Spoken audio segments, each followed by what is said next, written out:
नमस्कार, घटना चक्र बुक वीडियो के इस शैक्षणिक मंच पर आपका स्वागत है।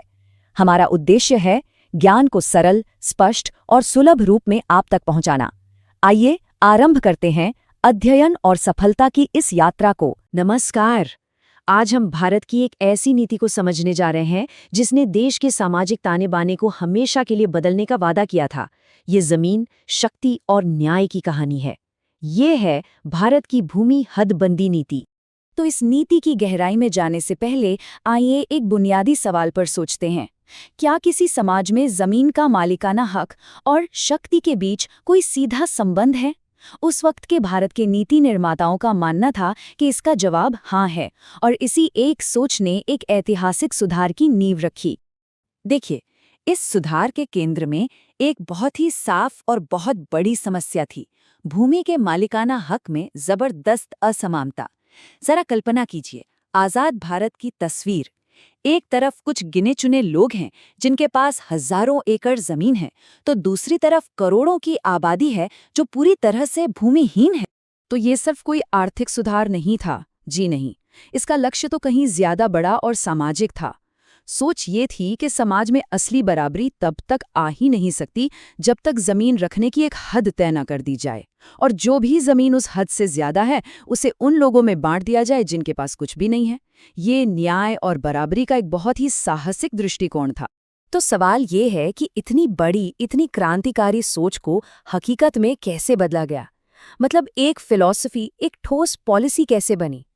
इसका जवाब हमें इतिहास के एक बहुत ही अहम मोड़ पर मिलता है। बात है साल 1959 की। महीना था जनवरी का और जगह नागपुर। यहाँ भारतीय राष्ट्रीय कांग्रेस का अधिवेशन हो रहा था। लेकिन ये कोई मामूली बैठक नहीं थी। यहाँ एक ऐसा ऐतिहासिक फैसला होने वाला था जिसने पूरे देश में भूमि सुधार की दिशा को हमेशा हमेशा के लिए तय कर दिया। और नागपुर अधिवेशन का फैसला एकदम साफ और सख्त था। एक डेडलाइन तय की गई। 1959 के अंत तक देश के हर एक राज्य को ऐसे कानून लागू करने होंगे जो ये तय करें कि कोई भी व्यक्ति या परिवार अपने पास ज्यादा से ज्यादा कितनी जमीन रख सकता है। ये एक अभूतपूर्व और बहुत हिम्मत वाला कदम था। और इसी नीति को नाम दिया गया भूमि हदबंदी, या जिसे हम लैंड सीलिंग भी कहते हैं। इसका मतलब बहुत सीधा सा था।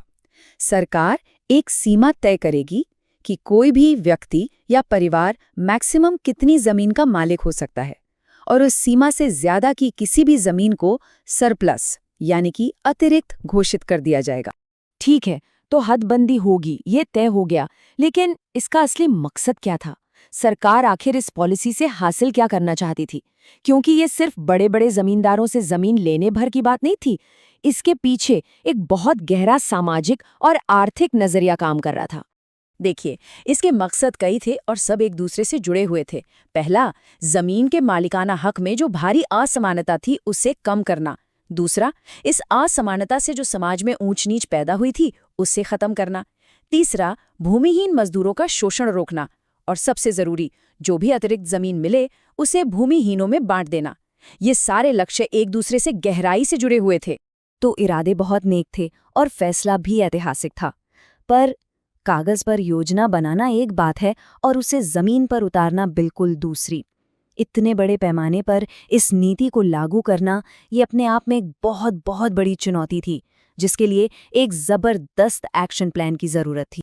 तो इसे लागू करने के लिए एक 2 फेज अप्रोच यानी 2 चरणीय तरीका अपनाया गया। जो पहला चरण था वो 1960 के दशक की शुरुआत में आया।